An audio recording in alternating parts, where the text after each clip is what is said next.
Welcome back to my YouTube channel study for the competitive exam. तो हमने last class में किया था फ्रैक्शंस के बारे में, टाइप्स ऑफ फ्रैक्शन पढ़े थे और मैंने बोला था कि नेक्स्ट क्लास में उनको सॉल्व करने का तरीका पढ़ेंगे। ठीक है, तो आज की क्लास है fraction solve with the trick. ठीक है, तो अब हम कैसे सॉल्व करेंगे देखते हैं। देखो, जब हमें फ्रैक्शन सॉल्व करनी होती है तो हमारे फ्रैक्शन जो होती है उसमें मेनली क्या पूछा जाता है, ascending order, descending order, largest fraction and smallest fraction. ठीक है, इस तरह से हमें क्वेश्चन पूछा जाता है किसी भी मतलब एग्जाम को लेकर देख लो। तो ये इन चारों चीजों से ही हमें क्वेश्चन पूछता है फ्रैक्शन में। ठीक है, तो अब इन चारों चीजों को जो पूछता है हमें किस मेथड से जल्दी से जल्दी हमें सॉल्व करके बताना होता है। तो देखो, हमारे पास ये चार मेथड होते हैं जिसके थ्रू हमें जो फ्रैक्शन को बहुत जल्दी से सॉल्व कर लेते हैं। पहला मेथड है हमारा बाय डिनोमिनेटर एंड न्यूमिनेटर। ठीक है, बाय डिनोमिनेटर एंड न्यूमिनेटर, इसको एक्सप्लेन करेंगे तब हम पढ़ेंगे। सेकंड मेथड है हमारा bye difference between denominator and numerator. Third जो मेथड है हमारा by adding zero in numerator. और फोर्थ लास्ट जो हमारा मेथड है बाय क्रॉसिंग मल्टीप्लिकेशन। तो आज की वीडियो में हम पढ़ेंगे सिर्फ दो मेथड। ठीक है, फर्स्ट टू मेथड को हम पढ़ेंगे, अगले दो मेथड हम पढ़ेंगे नेक्स्ट वीडियो में। ठीक है, तो स्टार्ट करते हैं हम अपना जो पहला मेथड है बाय डिनोमिनेटर एंड न्यूमिनेटर। ठीक है, डिनोमिनेटर एंड न्यूमिनेटर। अब डिनोमिनेटर को हम डी से डिनोट करेंगे, न्यूमिनेटर को हम एन से डिनोट करेंगे। ठीक है, तो अब हमें डिनोमिनेटर न्यूमिनेटर जो मैंने बोला कि इसके थ्रू हम करेंगे, तो यहाँ हमें क्या देखना है कि हमारा डिनोमिनेटर सेम है या फिर न्यूमिनेटर सेम है। ठीक है, तो अब मैंने पहला लिखा है बाय सेम डिनोमिनेटर। अब हमारा जो है, अब आपको पता है कि ऊपर वाला जो फ्रैक्शन, ऊपर वाला जो डिजिट होता है वो हमारा था न्यूमिनेटर और जो नीचे वाला होता है डिनोमिनेटर। ठीक है, तो अब हम देख रहे हैं कि सेम डिनोमिनेटर से हमें कैसे बताना है कि कौन सी फ्रैक्शन लार्जेस्ट है, कौन सी स्मॉलेस्ट है, या फिर असेंडिंग ऑर्डर में लगाए कैसे लगाए और डिसेंडिंग ऑर्डर में हम कैसे लगाए। तो अब यहाँ देखो, जब हमारा डिनोमिनेटर सेम होता है तो हमें कुछ नहीं करना होता, हमें सिर्फ ऊपर वाली न्यूमिनेटर को ही देखना होता है। जो बड़ा न्यूमिनेटर है वो बड़ा ही होगा, बड़ी ही फ्रैक्शन होगी, लार्जेस्ट फ्रैक्शन होगी, और जो स्मॉलेस्ट न्यूमिनेटर है वो स्मॉलेस्ट फ्रैक्शन होगी कंप्लीटली। ठीक है, इसमें हमें सिर्फ सेम ही रखना है कि जब हमारा डिनोमिनेटर सेम हो, जो largest numerator is largest fraction.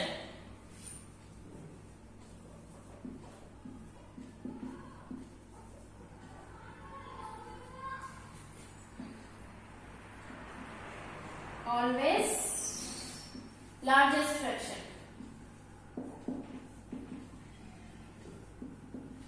ठीक है, and smallest numerator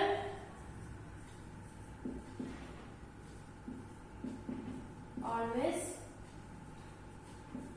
smallest fraction.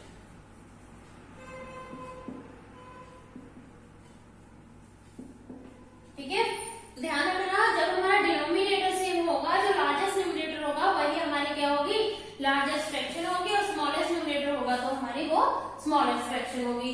ठीक है, अब जो हमारी लार्जेस्ट फ्रैक्शन क्या आई है इसके इस तरीके से। ठीक है, लार्जेस्ट फ्रैक्शन हमारी 9/11 आ गई और स्मॉलेस्ट फ्रैक्शन क्या आई हमारी 4/11। ठीक है, अब अगर इसे असेंडिंग या डिसेंडिंग ऑर्डर में, असेंडिंग ऑर्डर में अगर हमें लगाना है, अगर इसे हमें असेंडिंग ऑर्डर में लगाना, तो देखो 4, 5, 7, 9 ऑलरेडी असेंडिंग ऑर्डर में है। ठीक है, 4/11, 5/11, 7/11 एंड 9/11। ठीक है, अब इसे ही डिसेंडिंग ऑर्डर में अगर हमें लगाना है, डिसेंडिंग ऑर्डर में लगाना, आप देखो असेंडिंग ऑर्डर में होता है पहले सबसे छोटा, फिर उससे बड़ा, फिर उससे बड़ा, फिर सबसे बड़ा। और डिसेंडिंग ऑर्डर में पहले सबसे छोटा, फिर उससे बड़ा, फिर उससे बड़ा और सबसे बड़ा। ठीक है, इसको याद रखने का तरीका, स्टेयर्स को याद रखो। जैसे आप स्टेयर पे चढ़ते हो, सबसे पहले छोटे स्टेप लेते हो, फिर उससे ऊपर बड़े बड़े पे चलते जाते हो, और जब उतरते हो तो सबसे बड़े स्टेप से आप नीचे उतरना शुरू करते हो। ठीक है, तो अब डिसेंडिंग ऑर्डर में आ जाएगा 9/11, 7/11, 5/11 और 4/11। ठीक है, इस तरीके से आपका असेंडिंग ऑर्डर भी हो गया और डिसेंडिंग ऑर्डर भी हो गया। ठीक है, क्लियर हुआ, समझ में आया कैसे किया हमने। सेम डिनोमिनेटर से हमें सिंपल है, डिनोमिनेटर सेम होगा, जो बड़ा है वो बड़ी फ्रैक्शन है, जो छोटा डिजिट न्यूमरेटर है वो स्मॉलेस्ट फ्रैक्शन है। ठीक है, अब अगला है सेम न्यूमरेटर। अगर हमारा न्यूमरेटर सेम है तो कैसे करें हम? ठीक है, अब यहाँ पे तो हमारा बिल्कुल इजी था, वही जो न्यूमरेटर सेम था, जो बड़ी और जो छोटा है वो स्मॉलेस्ट फ्रैक्शन आ गई थी। अब सेम न्यूमरेटर में हमें क्या करना है, न्यूमरेटर में थोड़ा सा अपोजिट चलेगा उसका। ठीक है, सेम डिनोमिनेटर के कंपेयर में न्यूमरेटर का थोड़ा अपोजिट चलेगा। कैसे? अब जब हमारा सेम न्यूमरेटर होता है, जो हमारी सबसे छोटी फ्रैक्शन, छोटा डिनोमिनेटर होता है, स्मॉल डिनोमिनेटर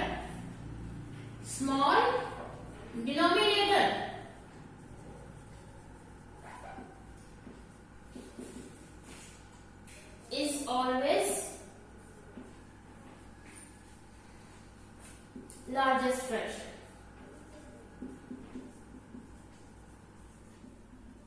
ठीक है, जो हमारा स्मॉल डिनोमिनेटर होगा वो लार्जेस्ट फ्रैक्शन होगी, और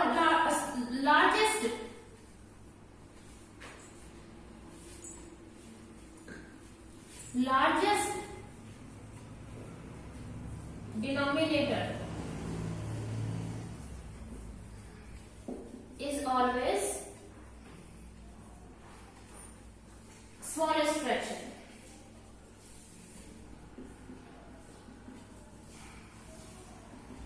ठीक है, तो क्लियर, जो स्मॉल डिनोमिनेटर होगा तो always largest fraction and largest denominator is always smallest fraction in the case of same numerator.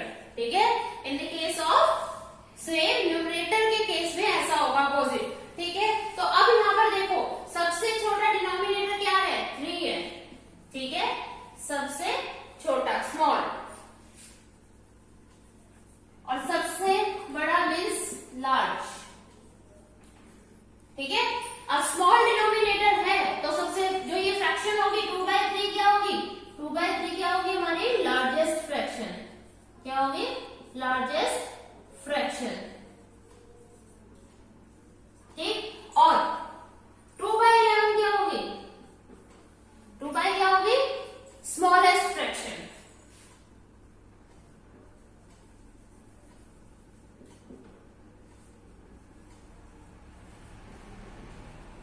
ठीक है, क्लियर, समझ में आया?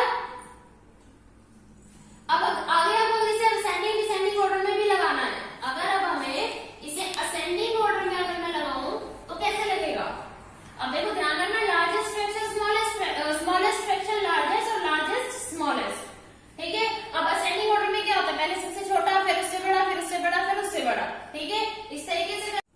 ठीक है, तो अब हमारा जो है डिनोमिनेटर, ठीक है, सॉरी, डिसेंडिंग ऑर्डर में हम करेंगे तो पहले डिसेंडिंग ऑर्डर में क्या होता है? पहले सबसे बड़ा, फिर उससे छोटा, फिर उससे छोटा, फिर सबसे छोटा। तो 2/3 हमारी क्या है? सबसे बड़ी फ्रैक्शन। उसके बाद 2/4, 2/5, 2/7 एंड 2/11। तो ये हो गया हमारा क्या? Descending order. ठीक है, अब उसके बाद असेंडिंग ऑर्डर करते हैं। असेंडिंग ऑर्डर में क्या करते हैं? पहले सबसे छोटा होता है, फिर उससे बड़ा, फिर उससे बड़ा, फिर सबसे बड़े की तरफ जाते हैं। तो 2/11 क्या है? सबसे छोटा, फिर उससे छोटा, उससे बड़ा, फिर उससे बड़ा, फिर सबसे बड़ा।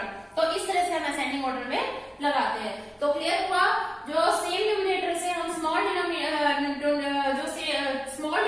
होता है वो largest fraction, and largest denominator is always small fraction.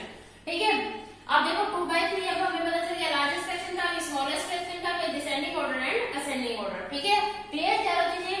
ठीक है, अब नेक्स्ट हमारा मेथड है bye difference between denominator and numerator. ठीक है, हमारा नेक्स्ट मेथड है bye difference between the denominator and numerator.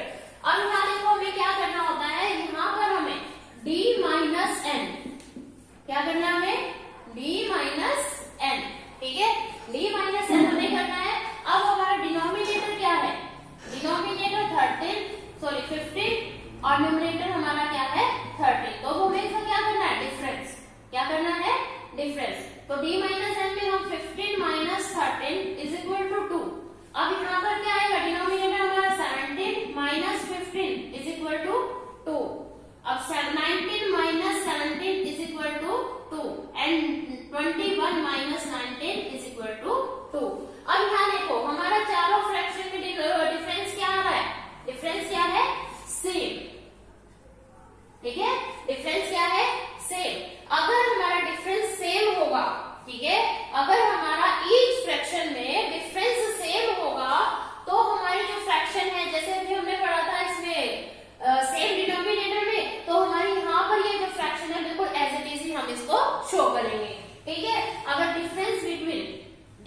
Difference between denominator and numerator is same.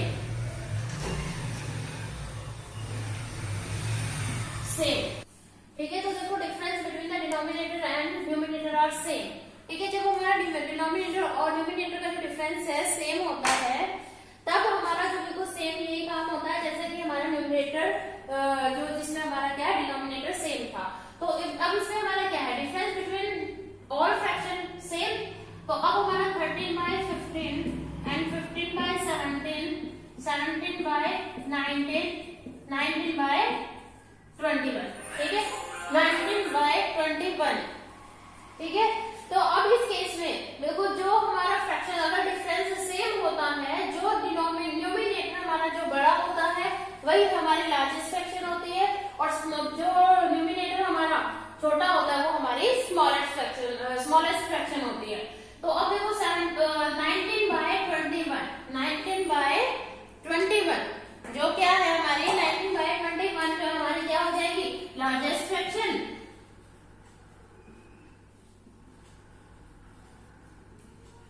और 13/15 क्या हो जाएगी हमारी स्मॉलेस्ट फ्रैक्शन। ठीक है, अब अगर इसे मैं असेंडिंग डिसेंडिंग में ऑर्डर में लगाना है तो वो भी हम इजीली लगा सकते हैं। अगर हमें लगाना है असेंडिंग ऑर्डर में, ठीक है, असेंडिंग ऑर्डर में लगाना है तो क्या है असेंडिंग में क्या होता है, हम सबसे पहले सबसे छोटी मतलब 13/15, उसके बाद आएगा 15/17 एंड 17/19 एंड 19/21। ये हमारा असेंडिंग ऑर्डर हो जाएगा। और डिसेंडिंग ऑर्डर जो होगा हमारा, डिसेंडिंग ऑर्डर क्या होगा, इसका उलट होगा। ठीक है, इस तरह कैसे, अब 19 डिसेंडिंग में हम पहले सबसे बड़ा लेते हैं ना, तो 17/19, 15/17 एंड 13/15। ठीक है, ये हमारा डिसेंडिंग ऑर्डर होगा। ठीक है, तो क्लियर हुआ इसका जो हमारा मेथड है difference between denominator and by denominator and numerator. ठीक है, अब अगले हमने आज के हमने सिर्फ फर्स्ट मेथड और सेकंड मेथड, अब थर्ड और फोर्थ मेथड हम नेक्स्ट वीडियो में हम पढ़ेंगे। ठीक है, नेक्स्ट वीडियो में हम इसको डिस्कस करेंगे।